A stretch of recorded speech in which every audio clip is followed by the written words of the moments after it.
power. Are you scared of success? I know that this is a really weird thing because it's not something that we usually think about. We're always talking about people's fear of failing, right?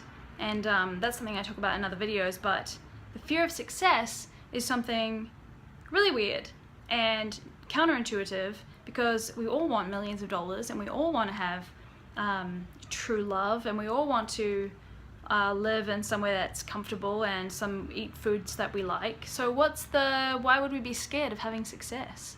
It's actually easier for us to complain about things that are wrong and then just keep complaining and keep blaming and keep justifying why we're still poor.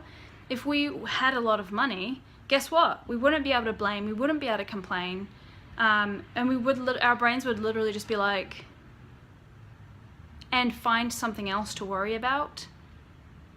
So an example is this: when I started making way more money in my business, I started finding issues in my relationship because I wanted something to be wrong so that I could complain about it because I needed tragedy and drama in my life. Now you may think this is just stupid and that no one actually does that and I'm just an idiot. But although sometimes I am an idiot, this is a real thing and people have a problem with it because of the way that they relate to themselves. So I relate to myself as someone who screws up often and someone who things don't just go well for. There's always got to be something that I've screwed up. And you relate to yourself in a certain way too. You relate to yourself as a person who earns $50,000 a year. That's the kind of person that you are. Now, if you were earning $1 million a year, it would be a problem for you because you do not relate to yourself as a person who earns $1 million a year. And so there would be some like big dramas happening in your life when that happened. And some people, I think one of the books I was reading, Secrets of a Millionaire Mind, he talks about your thermostat, your money thermostat, and how it's turned like to a certain amount. And that's what you're comfortable with. You're comfortable with a certain number of zeros.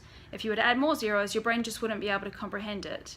When you're a kid and you get given like $1, that's kind of that's what you can comprehend, $1. If you were given $100, your brain just would be like, what? And you just couldn't deal with it. If you were given $1,000, there's just you just wouldn't even, you'd have to have someone explain to you what you could buy and how it worked and your brain would not be able to deal with it.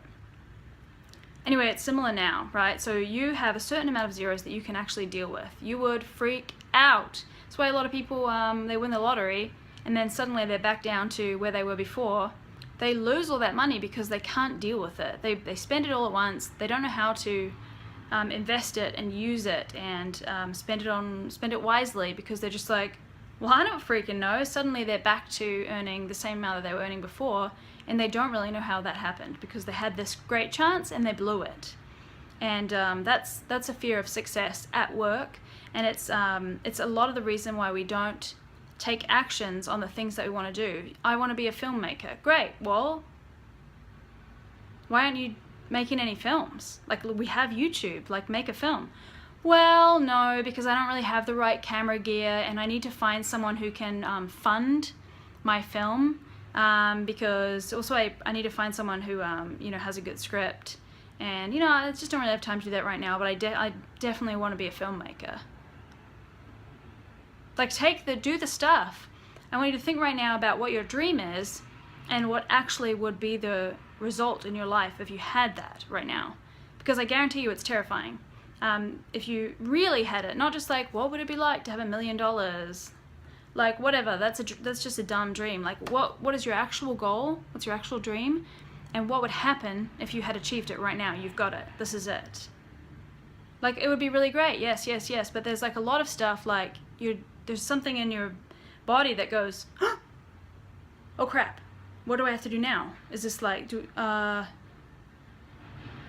you freak out immediately, and that's the thing that's like, yeah, I'm not going to get started on this yet because of XYZ reason, and those reasons are just a fear of success. So if you really like have a vision of what you want to achieve, and you have a plan to get there, and you like are ready for success, and you like say it every day, universe, hit me with some success. I'm not much of a woo-woo person, but yeah, I do the universe thing. Hit me with some success, universe, because I am ready for this. And I have said that to the universe so many times, and guess what happens? Like, I get what I asked for. I have everything I've asked for, literally. So That's my advice on fear of success. If you can have it or you might not have it, but if you have it, do something about it. Get rid of it, because it's really just in your way. It's literally just that top of the jar that's blocking the fleas from jumping higher than the jar. If you heard about that, otherwise if you haven't heard that, it's kind of a weird analogy. Anyway, I've been Beck Power, over and out.